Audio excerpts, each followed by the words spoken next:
So apparently, when I was on air last night doing the Whitfield report, the Gavin McInnes Discord got shut down. Now, I know that there's a certain portion of the audience on my channel that doesn't really like Gavin McInnes, and we can debate Gavin himself, whether you like him or dislike him some other time. But I had joined his Discord probably 11 months ago now. And aside from aside from Gavin, the community itself was great. In fact, a large number of my subscribers to the channel are from, the Gavin McInnes Discord, the GMD. And, we're not all Gavin fanboys. Sure, Gavin is how we got brought together, I guess, but a lot of us have a kind of a diverse, view of, different things. Some are more right-wing, some are more libertarian, some are more conservatarian, like me. But more than just politics. And what I love about these, communities of conservatives is it's kind of like a secret club now, almost. Because if you go into like my Discord, the Whitfield Report Discord, which I selectively invite people. That's how I do things with my Discord. But if you go into some of these like conservative Discords that are actually conservative, like a lot of the time it's us talking politics, sure, but more often than not, it's just people bullshitting about like movies and like daily life and like telling jokes, telling funny stories. There was, in the case of the GMD, we even had like a cooking section where you could post recipes and whatnot. There was a fashion section, which we called faction, to where people could post what they were wearing every day. So naturally, I would often post myself like in a blazer or in a polo, often wearing like one of my sunglasses, probably my Ray-Bans most likely. But it was just a fun community. I'm still in touch with a lot of the people there, but what's weird is that Discord flagged the GMD and a whole bunch of other conservative Discords for hate speech, which I find laughable because in the GMD, there's me, a cripple, and then there's another guy who's a cripple, and I know that we had like a couple of black people in there. We had a bunch of Hispanics, so clearly, we're real intolerant bigots.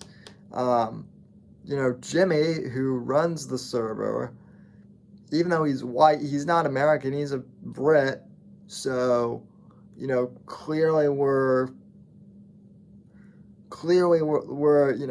America only. Clearly we only like people who are from America, right? Yeah, didn't think so. It's just, it's insane, this whole, cancel culture thing that the left has started. It really has become a religion.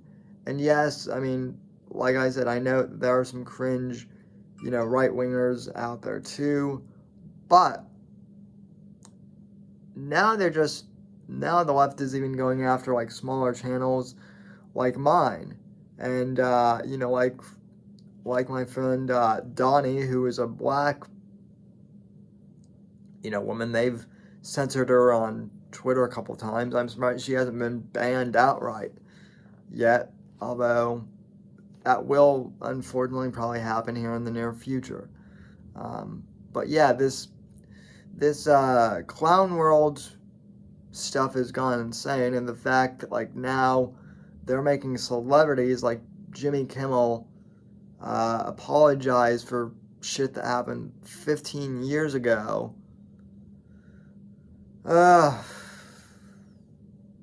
It almost, it's so ridiculous, folks, it doesn't seem real, almost.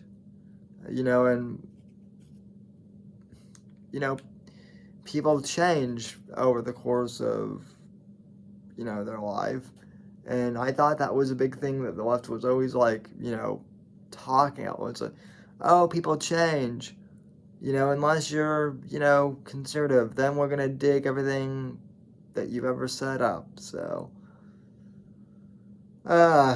it's aggravating, folks, but, in a way, that's why there are alternatives like Parler and like Gab. And I saw a tweet from someone, yesterday who I deeply respect, usually, and this person had said that they were signed up on Parler, but then they saw some of the voices, and then they saw that it was, they thought it was like an alt-right platform. No.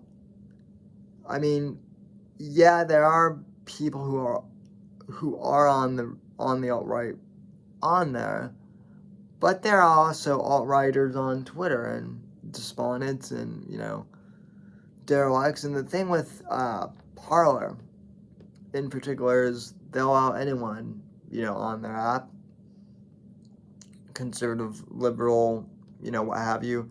And it's a good way just to, it's good to be on alternative platforms. It's good to have backup in case, Twitter goes down. I'm working on updating my video archive for Josh Who TV so that I have a backup for the Whitfield report in case my YouTube channel goes down, which, could happen randomly and suddenly. I don't know. I hope it doesn't, because I think I've tried to be fairly reasonable in all my videos, but you just don't know anymore. You just really don't. So anyway, I might have Jimmy on, well, maybe tomorrow. I don't know. I know he's in another time zone than I am, but yeah, Jimmy's a good guy. I'll link to the interviews I've had with him so that you can see what a terrible, horrible person he is, quote unquote. So anyway, folks, that's that. Just doing a quick video from the kitchen. Hope you're doing well. God bless. God save this great nation, because Lord, do we need it right now. And God, freedom, and legacy in that order, as my friend Mr. John Neary likes to say.